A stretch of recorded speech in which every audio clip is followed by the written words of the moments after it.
اعوذ باللہ من الشیطان الرجیم، بسم اللہ الرحمن الرحیم۔ السلام علیکم پیارے بچوں، ہمارا آج کا عنوان ہے الفاظ متضاد۔ الفاظ متضاد کیا ہوتے ہیں یا قواعد یا اردو گرامر کی روح سے الفاظ متضاد کسے کہا جاتا ہے، یہ ہم آج کے سبق میں جانیں گے۔ الفاظ متضاد سے مراد ایسے الفاظ ہیں جو ایک دوسرے کا الٹ ہوں یا ایک دوسرے کی ضد ہوں، الفاظ متضاد کہلاتے ہیں۔ الفاظ متضاد سے مراد ایسے الفاظ ہیں جو ایک دوسرے کا الٹ ہوں یا ایک دوسرے کی ضد ہوں، الفاظ متضاد کہلاتے ہیں۔ جیسے دن، رات، صبح، شام، آج، کل۔ مثال کے طور پر بڑوں سے تمیز سے بات کرو، کبھی بدتمیزی نہ کرو۔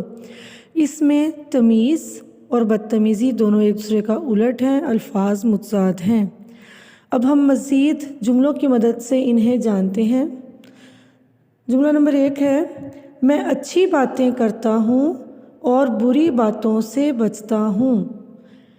اس جملے میں اچھی اور بری دونوں ایک دوسرے کا متضاد ہیں۔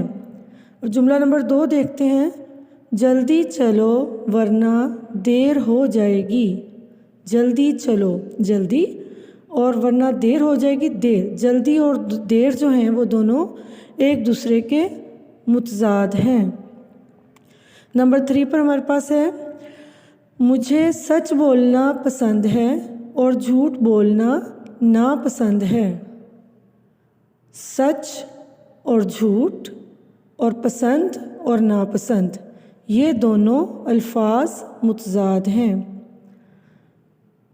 اب ایک جملہ جس سے پہلے بھی ہم سیکھ چکے ہیں وہ ہے، بڑوں سے تمیز سے بات کرو، کبھی بدتمیزی نہ کرو۔ تمیز اور بدتمیزی کیا ہیں؟ الفاظ متضاد۔ اب آخر میں ہمارے پاس جو جملہ ہے وہ یہ ہے، میں میزبان ہوں اور تم میرے مہمان ہو۔ میزبان اور مہمان دونوں الفاظ متضاد ہیں۔ اللہ حافظ بچوں۔